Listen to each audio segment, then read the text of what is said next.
Hey, je m'appelle Corentin Ponce. Si t'es sur cette vidéo, c'est que t'as probablement envie de savoir comment on a ces pièces gratuitement pour préparer une voiture pour du rallye. En tout cas, moi j'ai acquis un moteur comme ça avec cette méthode. La méthode est assez simple, tu vas voir dans la vidéo tout de suite. On se retrouve pour un épisode un peu spécial hors série de la catégorie 4L. Donc voilà, je vous montre juste derrière moi ce que je viens d'acheter. Une Renault 5. Alors pourquoi j'ai acheté cette Renault 5? Je l'ai tout simplement acheté pour le moteur. C'est un moteur 1300 cm3 et il développe 63 chevaux actuellement. Et je vous avais parlé dans une précédente vidéo que j'aimerais bien simplement monter une voiture pour du rallye. Une 4L ou une Renault 5, ça je sais pas encore, mais en tout cas je l'ai acheté pour le moteur. C'est un moteur qui y a moyen de préparer entre 80 et 90 chevaux suivant les composants. Allez, je vous fais le petit tour.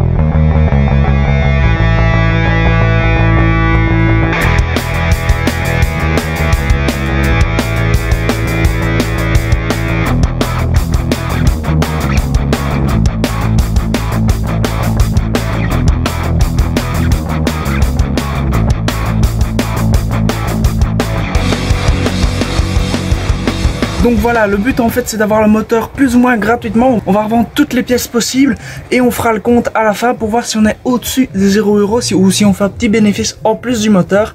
Allez, moi je démonte tout et je mets à la vente. Donc ici je suis en train de passer un petit coup de Karcher sur les pièces. On a le capot ici qui a l'air en plutôt bon état. À mon avis il faudra peut-être le refaire car en dessous, comme vous pouvez voir, la personne qui aura un peu de boulot pour la personne qui l'achètera. Enfin bon, je vais faire ça avec toutes mes pièces. En tout cas, place au démontage.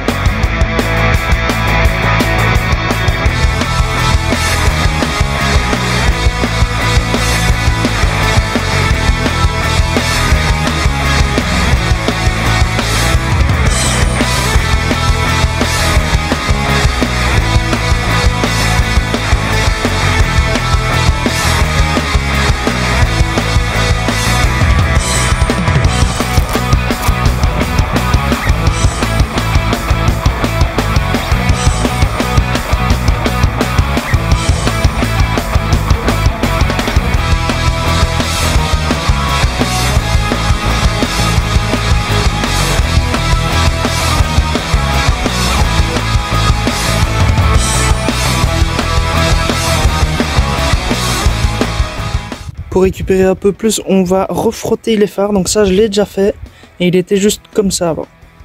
Donc voilà, après avoir frotté, bien sûr, j'ai refrotté jusqu'à la tôle les phares. Je les ai repeints en noir afin de tout simplement avoir rendu propre et de les vendre plus facilement. Alors bien sûr, on a fait ça avec toutes les autres pièces. Frotter un petit coup, prendre des photos des défauts, etc. Comme ça, la personne sait exactement ce qu'elle achète. Donc les gars, ça fait plusieurs heures que j'étais sur la colonne de direction à la démonter parce que je l'ai vendue.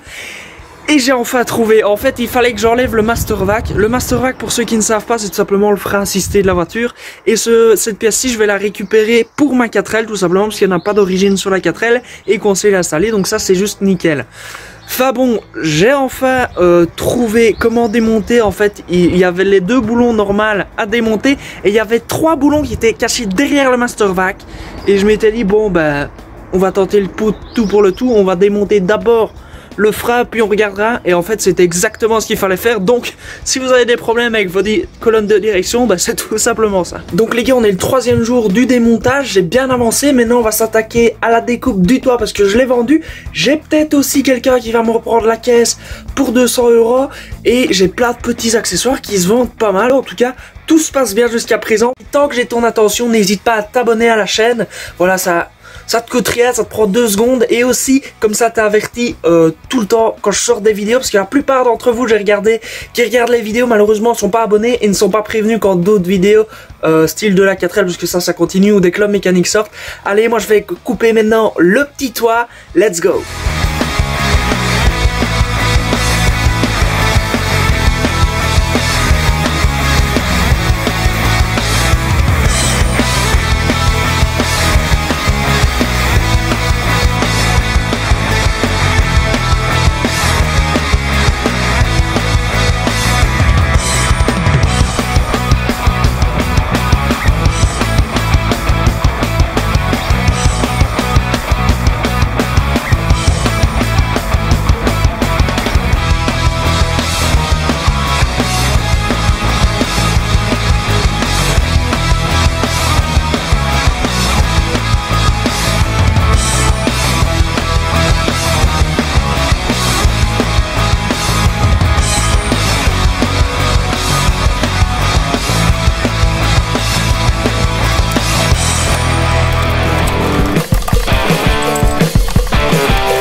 Maintenant que la voiture est soulevée et qu'elle est sous chandelle, voilà, on a placé les deux chandelles, elle paraît haut comparé au garage. En tout cas, ce qu'on va faire nous, on va démonter la roue, l'étrier, on va retirer le cardan. C'est la pièce qui est juste ici, qui relie en fait la roue à la boîte pour que la transmission de couple et de ça se fasse et que la voiture puisse avancer. Enfin bon, on doit faire ça des deux côtés, donc je suppose que c'est comme sur ma 4L, j'avais tout simplement enlevé les roues, bazardé ça, on tire un gros coup et puis ça vient. On va bien voir s'il y a des complications ou pas.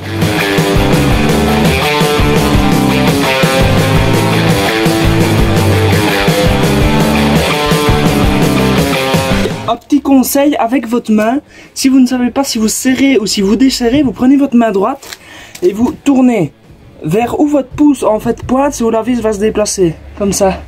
Donc ici pour desserrer, j'ai dû tourner comme ceci et appuyer mon bras avec le levier comme ceci, comme ça la vis va comme ça. Ça marche dans tous les cas, mais ne faites pas avec la main gauche si ça marche pas. Maintenant on va avoir deux vis à enlever, une qui se situe juste ici. Je vais essayer de tourner pour vous.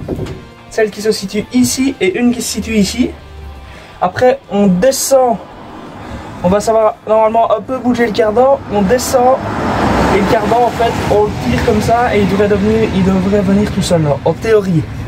Maintenant entre la théorie et la pratique les amis, il y a souvent une grande différence. Alors évidemment, vous vous doutez bien que si j'ai pris cette voiture-ci, c'est parce qu'elle était morte et que ça servait tout simplement à rien de la restaurer. Vous pouvez voir déjà là, tout le panneau bouge.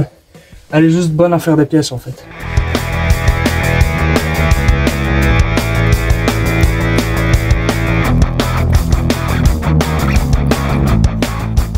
Vous savez quoi les amis? Je vais pas perdre mon temps. Je vais taper un coup de disqueuse ici. Et puis on est bon. De toute manière, je devrais quand même la remonter si j'avais enlevé. Mais c'est pas l'état. Ils ont l'air tout rouillés. Les cailloutchoucs sont morts. Donc je vais pas revendre ça. Let's go, prendre la disqueuse.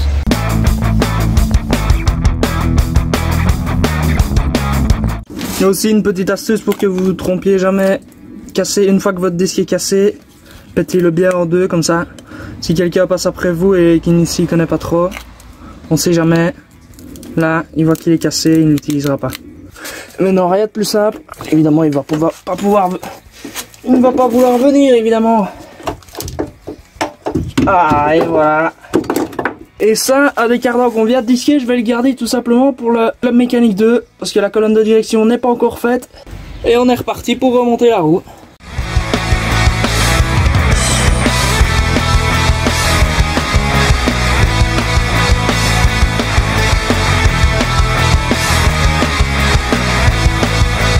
On va même pas avoir besoin de dévisser les boulons parce qu'ils étaient déjà dévissés en fait. J'ai mis le cric sous la voiture, contre le moteur, j'ai levé et ça se soulevait. Donc voilà, je vais juste dévisser ici les 4 petites vis de la boîte. Et puis je vais voir si le tout vient en un coup. Et après il va falloir être à plusieurs pour soulever avec une petite barre et des sangles et tout ça.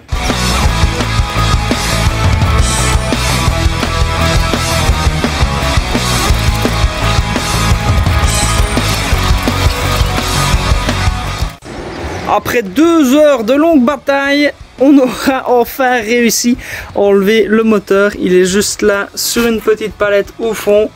Mais vraiment, en fait, on a coupé carrément à l'avant, vu qu'on va quand même pas récupérer cette pièce-là. Maintenant, nous, la prochaine étape, je vais disquer la tige qui relie à la boîte de vitesse. Et normalement, ça vient tout seul, mais c'est figé dedans. Donc je vais couper, puis je taperai au marteau pour la dégager. Ensuite, ce que je vais faire, je vais encore couper ici et ici. On m'a demandé de couper dans la caisse toute cette pièce-ci.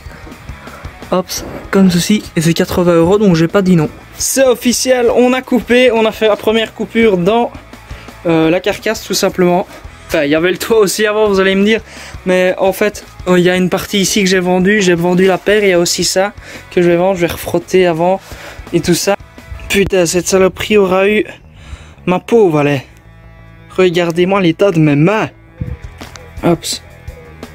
Ces mains sont mutilées jusqu'à la chair. En tout cas, hop. J'en ai eu marre, franchement, à la fin, j'ai découpé carrément tout. Voilà, vous pouvez voir plus ou moins ce que j'ai fait là. C'est plus propre, puis là, j'ai pété un câble. Hein. Concrètement, en théorie, ça passe là.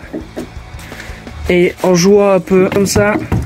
Ah, ça a l'air de venir. Et voilà. Victoire! Hop. On va la frotter un peu, la disquer aux endroits où c'est fort coupant. Enfin, quoique, je vais peut-être la rabattre bêtement avec du fer. Avec du fer, moi. Je vais peut-être bêtement la rabattre avec un marteau. Puis, ça part à la vente, à tout ça. En tout cas, content d'avoir enfin coupé ça là-dedans. Prochaine étape, les planchers. Mais comme vous pouvez voir mon disque, normalement, il est grand jusque là. Donc, on a à peine coupé. Et c'est nouveau en plus. On a à peine coupé ces deux bazars-là. Pour vous dire le nombre de découpes que j'ai dû faire. Donc les gars, c'est officiel, on a passé la barre des 600 €, donc le moteur nous revient gratuitement. Voilà, je vais vous faire un peu le débriefing de tout ce que j'ai vendu. Il me reste encore énormément de pièces, donc n'hésitez pas à me contacter sur mon Instagram si vous avez besoin de quoi que ce soit. Moi en tout cas, je crois que je vais vendre le reste, soit en lot, soit un peu, je vais voir, je vais faire un lot avec les petites pièces et les grosses pièces, je les vendrai à part. Je sais pas encore ce que je vais faire. En tout cas, je vais vous faire maintenant le récap de tout ce qu'on a fait. Vous allez avoir les prix qui s'affichent juste là et le total qui s'affichera à la fin. En tout cas, je vais commencer par la première chose qu'on a vendue et c'est juste là. C'est le petit toit pour 75 €, je l'ai vendu. J'ai également vendu le ciel de toit et les 3 poignées pour 80 €. Et ce que j'apprécie en fait, quand déjà c'est une voiture qui est morte de chez morte et qui a moyen de récupérer quand même quelques pièces qui sont en bon état, c'est qu'elle va continuer à vivre, tout simplement entre guillemets, dans des autres voitures ou quoi. Ça permet de sauver la vie à d'autres voitures. En tout cas, on a également vendu pour la somme de 80 € des pièces de carrosserie, celles que je vous ai montrées juste avant, qu'on a découpées dans la caisse qui se trouve juste au bout. Et faites pas les gars, parce qu'une voiture ça prend énormément de place, les rien quand on la coupe. J'ai vendu pour 70 € tout rond les phares avant et une calandre que j'ai refrottée, voilà, qui était en bon état. J'ai également vendu les petits supports de phare comme je vous avais dit juste avant pour la somme de 25 €. Voilà, je les ai enlevés, je les ai un peu repeints pour qu'ils paraissent propres. En tout cas, ça c'est plutôt pas mal. C'est une vente que je m'y attendais pas du tout. C'est assez surprenant. J'ai également vendu pour 15 € le rétro de pare-brise tout simplement. J'ai également vendu le levier de vitesse comme vous avez vu que j'avais disqué. Il est parti également avec tout son support et son caoutchouc pour la somme de 15 €. Ah oui, on a un lot de pièces qui est parti pour la somme de 100 €. Donc ça comprend des serrures, la colonne de direction et l'aile avant qui était en bon état. On a également, et ça c'est l'avant-dernière chose que j'ai vendu, le lot, mais ça c'est pas vraiment la R5, mais je considère quand même, c'est le carburateur et l'allumage de ma 4L, le 28, parce que je passe en 32 moi. Et j'ai également vendu le haillon de la R5 qui va aller dans une R4. J'ai essayé sur la mienne et c'est quasiment les mêmes. Il s'adapte très très bien dessus. En tout cas, la dernière chose que j'ai vendue, vous vous en doutez bien, c'est la caisse. Je l'ai vendue à la ferraille, elle m'est revenue à 30 €. Donc on passe la barre des 600 tout pile. On est à 605 €. Donc c'est juste nickel, je suis trop content. En tout cas, si tu me connais pas, je m'appelle Corentin Ponce. Je t'invite à t'abonner à ma chaîne. Tu peux également aimer, lâcher un commentaire. Je te souhaite une bonne journée, une bonne après-midi et une bonne soirée, j'ai envie de te dire. Allez, ciao!